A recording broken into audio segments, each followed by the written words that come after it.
2 দিন আগের video post করব বলে করা হয়নি। সেদিন ব্রেকফাস্টে ভাবছিলাম যে কী খাওয়া যায়, কারণ ঘরে কিছু ছিল না ব্রেকফাস্টে খাওয়ার মতো, তাই সুইগি থেকে অর্ডার করেছিলাম ডোসা আর ইডলি। আর প্লেন মশলা ডোসা ছিল আর ইডলি ছিল।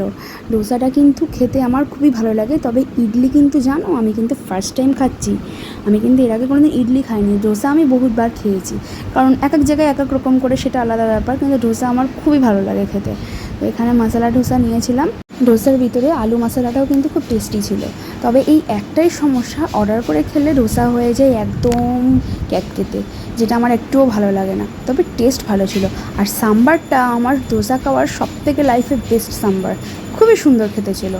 আর সত্যি কথা বলতে ইডলিটা কার কেমন লাগে আমি জানি না, কারণ সবার মুখের টেস্ট এক নয়। তবে আমার কিন্তু সত্যি কথা বলতে পছন্দ হয়নি।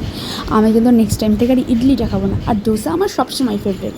আরে দাঁড়াও, চ্যানেলটাকে কিন্তু সাবস্ক্রাইব করতে ভুলো না।